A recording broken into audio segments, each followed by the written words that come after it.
Hi hello ಎಲ್ಲರೂ ಹೇಗಿದ್ದೀರಾ? ಇದು ಮಂಗಳವಾರದ ಈವ್ನಿಂಗಿಂದ ಲಾಗ್ ಸ್ಟಾರ್ಟ್ ಮಾಡಿದ್ದೆ. ಇವತ್ತು ಸಂಜೆ ಆಗಿರೋದ್ರಿಂದ ತುಂಬ ಮಳೆ ಬೇರೆ ಬರ್ತಿತ್ತು. ಸೊ ಹಾಗಾಗಿ ಬಿಸಿ ಬಿಸಿಯಾಗಿ ಬೋಂಡ ಮಾಡ್ಕೊಂಡು ತಿನ್ನೋಣ ಅಂತ ಮನೆಯಲ್ಲೇ ಮಾಡ್ತಾಯಿದ್ವಿ. ಸೊ ಇದರಲ್ಲೆಲ್ಲ ನಮ್ಮ ಮನೆಯವ್ರಿಗೆ ತುಂಬ ಇಂಟ್ರೆಸ್ಟು. ಅವರೇ ಮಾಡ್ತಾಯಿದ್ದಾರೆ. ಸೊ ನಾನು ಈ ಕಡೆ ಇಲ್ಲಿ ಟೀ ಮಾಡ್ತಾಯಿದ್ದೆ. ಸೊ ಬೋಂಡ ಟೀ ಎಲ್ಲನೂ ತುಂಬಾ ಚೆನ್ನಾಗಿತ್ತು. ಈವ್ನಿಂಗ್ ಕೂಡ ತುಂಬ ಚೆನ್ನಾಗಿ ಅನ್ನಿಸ್ತಾ ಇತ್ತು. ಇವತ್ತು ಕ್ಯಾಪ್ಸಿಕಮ್ ಮತ್ತು ಆಲೂಗಡ್ಡೆ 2 ಬಳಸಿಬಿಟ್ಟು ಅವರು ಬೋಂಡನ ಹಾಕಿದ್ರು. ತುಂಬ ಟೇಸ್ಟಿಯಾಗಿತ್ತು. ಹಾಗೆ ನಾನು ಕೂಡ ಟೀ ಮಾಡಿಕೊಂಡಿದ್ದೆ. ಇಬ್ಬರು ಕೂತ್ಕೊಂಡು ಮಾತಾಡ್ಕೊಳ್ತಾ ಸ್ವಲ್ಪ ಟೈಮ್ ಸ್ಪೆಂಡ್ ಮಾಡಿದ್ವಿ ಜೊತೆಗೇ.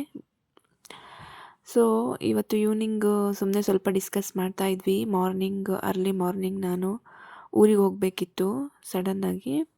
ಸೊ ಹಾಗಾಗಿ ಟ್ರೈನ್ದು ಅದೆಲ್ಲ ಸ್ವಲ್ಪ ಮಾತಾಡ್ಕೊಳ್ತಾ ತಿಂತಾಯಿದ್ವಿ ಟಿ ವಿ ನೋಡಿಕೊಂಡು.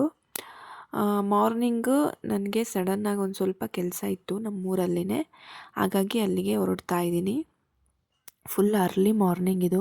ನಾನು ಆಲ್ರೆಡಿ 3 ಇದ್ದು ಎಲ್ಲ ಕೂಡ ಜೋಡಿಸ್ಕೊಳ್ತಾ ಇದ್ದೆ ಏನೇನು ಬೇಕೋ ಅದನ್ನು. ಸೊ ನಾನು 4:15ಗೆ ಮನೆ ಬಿಡಬೇಕಿತ್ತು. ಅದಕ್ಕೆ 6 ಗಂಟೆಗೆ ಟ್ರೈನ್ ಇರೋದು. ಸೊ ಟ್ರೈನ್ ಟೈಮಿಗೆ ಹೋಗೋಕ್ಕಾಗಲ್ಲ. ನಾವು ಒಂದು 5:45 ಹಂಗೆ ಹೋಗ್ಬೇಕಲ್ವ.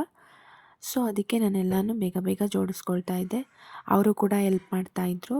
ಸ್ವಲ್ಪ ಹಾಟ್ ವಾಟ್ರನ್ನು ಕೂಡ ಕೊಟ್ಟರು. ಮಾರ್ನಿಂಗ್ ಅಲ್ವಾ ಏನೂ ತಿನ್ನೋಕ್ಕಾಗಲ್ಲ. ಹಾಟ್ ವಾಟ್ರನ್ನೇ ಕುಡಿದ್ಬಿಟ್ಟು ಮನೆ ಬಿಟ್ವಿ ನಾವು. 4:15 ಆಗಿತ್ತು. ಸೊ ಇವರು ನನ್ನನ್ನು ಮೆಜೆಸ್ಟಿಕ್ವರೆಗೂ ಡ್ರಾಪ್ ಮಾಡಿದರು. ಅರ್ಲಿ ಮಾರ್ನಿಂಗ್ ಅಲ್ವಾ ಒಬ್ಬರೇ ಎಲ್ಲ ಹೋಗೋಕ್ಕಾಗಲ್ಲ. ಸ್ಕೂಟಿಲೇ ನನ್ನನ್ನು ಡ್ರಾಪ್ ಮಾಡಿದರು. ಸೊ ಇವಾಗ ಹೊರಟ್ವಿ ನಾವು. ಸಡನ್ನಾಗಿ ಸ್ವಲ್ಪ ಊರಲ್ಲಿ ಕೆಲಸ ಇತ್ತಷ್ಟೇ, ಏನಿಲ್ಲ. ಒಂದು ಫಂಕ್ಷನ್ ಇತ್ತು, ಅದಕ್ಕೆ ಹೋಗಿದ್ದಷ್ಟೇ. ಎಲ್ಲರೂ ಕೇಳ್ತಿದ್ರಿ ಯಾಕೆ ಲಾಗ್ ಮಾಡ್ತಿಲ್ಲ ಅಂಥೇಳಿ. ಸ್ವಲ್ಪ ಹಾಗೆ ಟೈಮ್ ಇಲ್ಲ, ಹಾಗಾಗಿ ನನಗೆ ಲಾಗ್ ಮಾಡೋಕ್ಕೆ ಸ್ವಲ್ಪ ಆಗ್ತಾಯಿಲ್ಲ. ನೆಕ್ಸ್ಟು ನೋಡ್ತೀನಿ, ಡೈಲಿ ಮಾಡೋಕ್ಕಾಯ್ತು ನಾನು ಟ್ರೈ ಮಾಡ್ತೀನಿ. ಸೊ ಹೊರಟ್ವಿ ನಾವು ಅವತ್ತು. ಎಷ್ಟು ಬೆಳಗ್ಗೆನೂ ಕೂಡ ಎಷ್ಟು ವೆಹಿಕಲ್ಸ್ ಇತ್ತು ಅಂದರೆ, ಅರ್ಲಿ ಮಾರ್ನಿಂಗ್ ಆದರೂ ನೋಡಿ ಎಷ್ಟು ವೆಹಿಕಲ್ಸ್ ಇದೆ. ತುಂಬಾ ವೆಹಿಕಲ್ಸ್ ಇತ್ತು. 4:15 ಅಂದರೂ ಕೂಡ ಇಷ್ಟು ವೆಹಿಕಲ್ಸ್ ಎಲ್ಲ ಇತ್ತು. ಸೊ ಇಬ್ಬರು ಹೊರಟ್ವಿ. ನಾವಿವತ್ತು ಹೋಗಿದ್ದು ಟ್ರೈನ್ಗೆ, ಮೆಜೆಸ್ಟಿಕ್ ರೈಲ್ವೆ ಸ್ಟೇಷನ್ಗೆ ಹೋಗಿದ್ದು. ರೈಲ್ವೆ ಸ್ಟೇಷನ್ಗೆ ಹೋಗಿ ಅವ್ರು ಕೂಡ ನನಗೆ 5:15 ಅಥವಾ 5:45 ಆಗಿರ್ಬೋದು ಅಷ್ಟೇ, ಕರೆಕ್ಟ್ ಟೈಮಿಗೆ ಬಂದು ರೀಚ್ ಆದ್ವಿ. ಸೊ ಅವರು ಬಿಟ್ಟು ಹೊರಟರು ನನ್ನನ್ನು. ನಾನು ಕೂಡ ರೈಲ್ ಇನ್ನೇನು ಬುಕ್ ಮಾಡಿದ್ವಲ್ಲ, ಸೊ ಬುಕ್ಕಿಂಗ್ ಆಗಿತ್ತು. ಸೀಟ್ ನೋಡಿಕೊಂಡು ಕೂತ್ಕೊಂಡೆ. ನಾನಲ್ಲೇ 10 ಗಂಟೆ ಅಷ್ಟೊತ್ತಿಗೆ ನಮ್ಮೂರ ಕಡೆ ತಲುಪಿಬಿಟ್ಟೆ ನಾನು. ನೋಡಿ ನಮ್ಮೂರು ಎಷ್ಟು ಗ್ರೀನರಿಯಾಗಿ ಕಾಣಿಸ್ತಾ ಇದೆ. ತುಂಬ ಚೆನ್ನಾಗಿರುತ್ತೆ, ಫುಲ್ಲು ಗ್ರೀನರಿ. ಈಗ ಚಿಕ್ಕಜಾಜೂರು ರೈಲ್ವೆ ಸ್ಟೇಷನ್ಗೆ ಇಳಿದ್ಬಿಟ್ಟು ನಾವು ಊರಿಗೆ ಹೋಗಬೇಕು. ಸೊ ನನ್ನ ತಮ್ಮ ಬಂದಿದ್ದ, ಹಾಗೆ ಊರಿಗೆ ಕರ್ಕೊಂಡೋದ. ತುಂಬ ನಿಯರ್ ಆಗುತ್ತೆ ನಮ್ಮೂರು ಅಲ್ಲಿಂದ. ಸೊ ಹಾಗಾಗಿ ಬೈಕಲ್ಲೇ ಬಂದ್ವಿ. ಈಗ ಮನೆಗೆ ಬಂದೆ. ಆಲ್ರೆಡಿ ಟೈಮ್ ಒಂದು 11 ಆಗಿತ್ತು.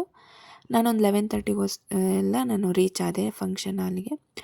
ಫಂಕ್ಷನ್ ಎಲ್ಲ ಮುಗಿಸ್ಕೊಂಡು, ಏನಿಲ್ಲ ಸೆಂಡ್ ಆಫ್ ಪಾರ್ಟಿ ಇತ್ತು, ನಾನು ಮುಂಚೆಗೆ ವರ್ಕ್ ಮಾಡ್ತಿದ್ನಲ್ಲ ಅಲ್ಲಿ. ಸೊ ಅಲ್ಲೆಲ್ಲ ಮುಗಿಸ್ಕೊಂಡು, ಊಟ ನೋಡಿ ಎಷ್ಟು ಚೆನ್ನಾಗಿ ಮಾಡಿಸಿದ್ರು. ಹೋಳಿಗೆ ಊಟ ಮಾಡಿಸಿದ್ರು, ತುಂಬ ಚೆನ್ನಾಗಿತ್ತು, ತುಂಬ ರುಚಿಯಾಗಿತ್ತು. ಅಲ್ಲೆಲ್ಲ ಮುಗಿಸ್ಕೊಂಡು ಬರೋ ಅಷ್ಟೊತ್ತಿಗೆ ಸಂಜೆ ಆಯಿತು. 7:30 ಆಗಿಬಿಟ್ಟಿತ್ತು. ನಮ್ಮಮ್ಮ ಆಲ್ರೆಡಿ ಚಿಕನ್ ಎಲ್ಲ ತರಿಸಿ, ನಾನು ನಾಳೆ ಮತ್ತೆ ಹೋಗ್ಬೇಕಲ್ವ, ಸೊ ಹಾಗಾಗಿ ಚಿಕನ್ ಎಲ್ಲ ತರಿಸಿದ್ರು. ನೋಡಿ, ಇದು ಚಿಕನ್ ಸುಕ್ಕ ಮಾಡಿದ್ದಾರೆ, ತುಂಬ ಚೆನ್ನಾಗಿತ್ತು. ಹಾಗೆ ನೆಕ್ಸ್ಟು ಕಾಳು ಕೂಡ ಮಾಡಿದರು. ಅವರೇ ಕಾಳಲ್ಲಿ ಇದ್ವಂತೆ. ಸೊ ಹಾಗಾಗಿ ನನಗಿಷ್ಟ ಆಗುತ್ತೆ ಈ ಕಾಳು, ಅದಕ್ಕೋಸ್ಕರ ಅವರು ಇದನ್ನು ಕೂಡ ಮಾಡಿಟ್ಟಿದ್ರು. ತುಂಬ ಚೆನ್ನಾಗಿರುತ್ತೆ, ತುಂಬ ಟೇಸ್ಟಿಯಾಗಿ ಕೂಡ ಇರುತ್ತೆ. ಮತ್ತು ನಾನು ಬೆಳಗ್ಗೆ ಬೇಗ ಹೋಗಬೇಕಲ್ವ ಅವರೆಲ್ಲ, ಅದಕ್ಕೆ ಇವತ್ತು ನೈಟೇ ಎಲ್ಲ ಪ್ರಿಪೇರ್ ಮಾಡಿದರು. ಹಾಗೆ ನಮ್ಮ ಕಡೆ ಫಾರಮ್ ಕೋಳಿ ಅಂತೀವಿ, ಆ ಸಾಂಬಾರನ್ನು ಕೂಡ ಮಾಡಿದರು. ತುಂಬ ಚೆನ್ನಾಗಿ ಮಾಡ್ತಾರೆ ನಾನ್ ವೆಜ್ ಎಲ್ಲ, ತುಂಬ ಟೇಸ್ಟಿಯಾಗಿತ್ತು. ಹಾಗೆ ಮುದ್ದೆ, ಅನ್ನ ಎಲ್ಲ ಮಾಡಿದರು. ಸೊ ನೆಕ್ಸ್ಟ್ ಇಲ್ಲಿ ನೋಡಿ, ಇವನು ಕೀಟಿ ಅಂತೇಳಿ ನಮ್ಮ ಮನೆಯಲ್ಲಿರೋ ಬೆಕ್ಕು ಇದು. ನಾವು ಅದಕ್ಕೆ ಕೀಟಿ ಅಂತೀವಿ. ಅದು ನಮ್ಮ ಮನೆಯಲ್ಲಿರೋ ಗಿಡದೆ ಒಂದು 8 ವರ್ಷ ಆಯಿತು ಅನಿಸುತ್ತೆ. ಇದ್ರ ಮರಿಗಳೆಲ್ಲ ಅದೆಲ್ಲೆಲ್ಲೋ ಹೋದರೂ ಕೂಡ ಇದು ನಮ್ಮ ಮನೆ ಬಿಟ್ಟು ಎಲ್ಲೂ ಹೋಗಿಲ್ಲ, ನಮ್ಮ ಮನೆಯಲ್ಲೇ ಇದೆ. ಅದು ನೋಡಿ, ಅದು ಯಾವಾಗಲೂ ಅಲ್ಲೇ ಮಲ್ಕೊಳ್ಳೋದು. ಯಾಕೆಂದರೆ ಅಲ್ಲಿ ಸ್ವಲ್ಪ ಹೀಟ್ ಆಗಿರುತ್ತಲ್ಲ ಟಿ ವಿ ಎಲ್ಲ, ಬಿಸಿ ಆಗುತ್ತಲ್ಲ ಅದಕ್ಕೊಳ್ಳೆ ಚಳಿಗೆ ಚೆನ್ನಾಗಿ ನಿದ್ದೆ ಬರುತ್ತೆ. ಸೊ ಅಲ್ಲೇ ಮಲ್ಕೊಳ್ಳುತ್ತೆ.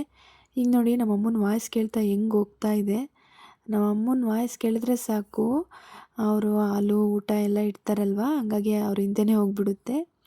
ಸೊ ಫೈನಲ್ಲಾಗಿ ಊಟ ಎಲ್ಲ ಮಾಡಿಬಿಟ್ಟು ಊಟ ಮಾಡಿ ಅಲ್ಲೇ ನಾನು ನೆಕ್ಸ್ಟ್ ಮಾರ್ನಿಂಗ್ ಹೋಗಬೇಕಿತ್ತು. ಸೊ ತುಂಬ ಚೆನ್ನಾಗಿತ್ತು ಇವತ್ತಿನ ಡೇ ಎಲ್ಲ. ಒಂದು ದಿವಸ ಬಂದ್ರೂ ಕೂಡ ತುಂಬ ಚೆನ್ನಾಗಿತ್ತು. ಬ್ಯುಸಿಲೇ ಹೋಗ್ಬಿಡ್ತು. ಸೊ ಏನು ಮಾಡೋಕ್ಕಾಗಲ್ಲ, ಟೈಮ್ ಇರಲಿಲ್ಲ. ಹಾಗಾಗಿ ಒಂದೇ ದಿವಸ ನಾನು ಅಮ್ಮರ ಮನೇಲಿ ಇದ್ದಿದ್ದು. ಮತ್ತು ಅಲ್ಲೇ ನೆಕ್ಸ್ಟ್ ಮಾರ್ನಿಂಗ್ ಹೋದೆ. ಇವತ್ತಿನ ವ್ಲಾಗ್ ನಿಮಗೆ ಇಷ್ಟ ಆಗಿದರೆ ಲೈಕ್ ಮಾಡಿ, ಶೇರ್ ಮಾಡಿ, ನನ್ನ ಚಾನಲ್ನ ಸಬ್ಸ್ಕ್ರೈಬ್ ಮಾಡ್ಕೊಳ್ಳಿ.